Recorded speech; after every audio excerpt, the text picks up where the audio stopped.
Assalamualaikum warahmatullahi wabarakatuh. Saya dari kelompok 3 akan mempresentasikan judul kami yang berjudul Paradigma Islam tentang ilmu di bidang teknologi. Di sini saya akan membaca materi urgensi ilmu dalam Islam. Yang pertama itu ada manusia diperintahkan untuk membaca. Al-Quran sejak awal memerintahkan Nabi Muhammad SAW untuk membaca. Alam semesta dengan mengatakan, bacalah dengan menyebut nama Tuhan yang menciptakan manusia dari segumpal darah. Objek yang harus dibaca mencakup ayat Allah yang tertulis maupun ayat yang tidak tertulis. Dengan demikian, ayat pertama surah Al-Alaq ini memberikan gambaran kepada kita bahwa sejak awal diturunkan wahyu pertama ini, Allah Subhanahu wa Ta'ala telah memerintahkan kepada manusia untuk membaca, mempelajari, dan meneliti. Yang kedua itu ada manusia ditugaskan menjadi khalifah. Amanat menjadi khalifah merupakan tugas yang cukup berat. Ketika jabatan ini ditawarkan kepada langit dan bumi, mereka tidak mau menerimanya. Menurut Quran surah Al-Ahzab ayat 72 dan Quran surah Al-Baqarah ayat 32 dan 34, pada ketiga ayat tersebut terdapat 3 keutamaan ilmu. Yang pertama adalah Allah menjelaskan pertanyaan malaikat ketika bertanya, mengapa engkau menjadikan khalifah di bumi, sementara malaikat lebih taat dibandingkan manusia. Yang kedua, Allah mengajarkan kepada Adam nama-nama, setelah itu melontarkan pertanyaan kepada para malaikat. Saat itu Allah Subhanahu wa Ta'ala menampakkan keutamaan Adam dengan ilmu yang dimilikinya.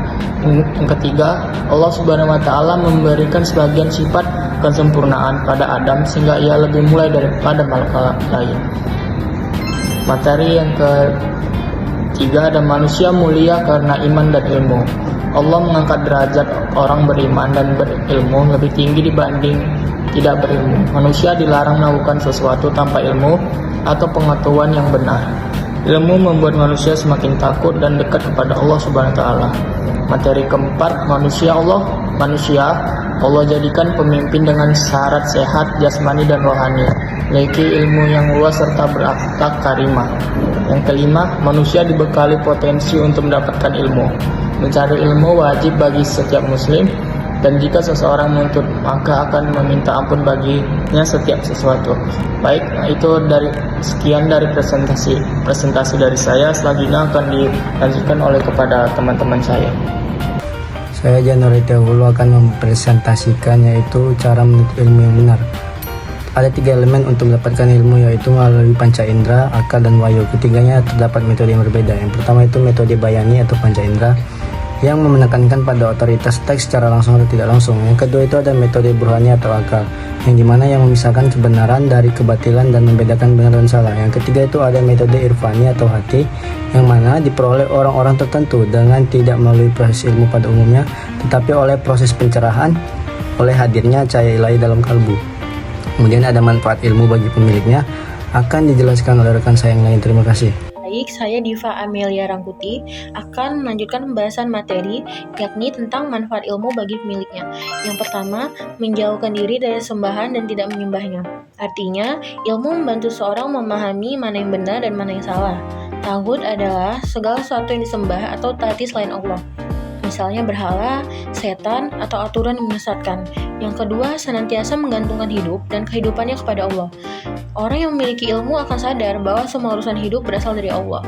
Yang ketiga, menerima berita gembira melalui musyahadah atau menyaksikan langsung dari Allah. Berarti merasakan atau menyaksikan tanda-tanda kebesaran Allah dengan hati yang yakin.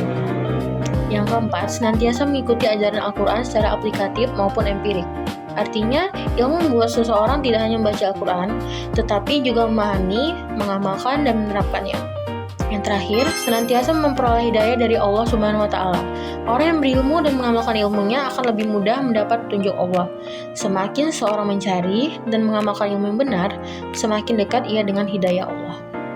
Urgensi riset dalam pengembangan ilmu pengetahuan Islami. Riset merupakan bagian penting dalam pengembangan ilmu pengetahuan Islami karena lahir dari adanya pemikiran kritis terhadap ide-ide lama yang telah berkembang sebelumnya. Di dalam Islam, berpikir kritis sangat dianjurkan, sebagaimana tercermin dalam Al-Quran melalui konsep tafakkarun, ta'kilun, tadabarun, dan tazakarun, yang mendorong manusia untuk menggunakan akal dan merenungkan ciptaan Allah. Adapun contoh pemikiran kreatif Rasulullah SAW, pada saat terjadi perselisihan saat peletakan Hajar Aswad, Rasulullah SAW menyelesaikan masalah dengan cara yang damai. Semua suku ikut mengangkat Hajar Aswad bersama-sama, menunjukkan sikap adil, bijaksana, dan kreatif, menjadi contoh penyelesaian masalah secara baik. Baik, di sini saya akan melanjutkan materi yaitu hakikat ilmiah dalam Islam. Pemikiran ilmiah dilakukan secara teratur dan terorganisir yang berdasarkan pengamatan dan analisis yang benar. Dengan menggunakan penalaran induktif dan deduktif, bertujuan untuk menemukan kebenaran dan manfaat. Ilmuwan muslim dahulu maju karena berpegang pada Al-Quran dan Sunnah. Baik, saya Tessa Savana akan melanjutkan materi metodologi penelitian berdasarkan Al-Quran. Penelitian harus berdasarkan nilai Al-Quran dengan mengutamakan objektivitas dan kejujuran, dengan menghindari prasangka dan kepentingan pribadi, mencari kebenaran dan kemanfaatan ilmu. Ilmu digunakan untuk kesejahteraan manusia dan mendekatkan diri kepada Allah Subhanahu wa Ta'ala. Saya Dea Rahmadani akan melanjutkan ke materi berikutnya, yaitu tentang prinsip metodologi penelitian Islami. Adapun prinsip metodologi penelitian Islami yaitu yang pertama ada objektivitas atau istiqomah, yang kedua tidak berpihak atau tanpa hawa dan prasangka, yang ketiga menegakkan kebenaran atau hak, yang keempat pandangan holistik dan harmonis atau tauhid, yang kelima memahami hubungan sebab akibat atau sunnatullah, yang keenam memberi manfaat atau ilmu nafi. Selanjutnya mengejar keunggulan atau ihsan. Ihsan berarti melakukan pekerjaan dengan sebaik-baiknya karena Allah Subhanahu wa Ta'ala, sehingga penelitian yang dilakukan untuk kemajuan dan kemakmuran masyarakat. Ilmu digunakan sebagai bentuk ibadah dan amal soleh. Ilmuwan muslim harus jujur, bertanggung jawab, dan bermanfaat bagi masyarakat. Assalamualaikum warahmatullahi wabarakatuh. Perkenalkan, nama saya Nuriani Aulia, NPM 008. Baiklah, di sini saya akan membahas tentang karakteristik ilmuwan muslim. Yang pertama, yaitu berzikir kepada Allah Subhanahu wa Ta'ala dan berusaha memikirkan alam ciptaannya. Yang kedua, yaitu memiliki kesadaran tauhid mendalam, melahirkan kepasrahan dan ketundukan pada aturannya. Yang ketiga, inovatif yang menghasilkan ilmu yang bermanfaat, yang melahirkan amal soleh. Yang keempat, mampu membedakan yang baik dan yang buruk. Yang kelima, mampu mendengarkan pendapat dan pandangan orang lain.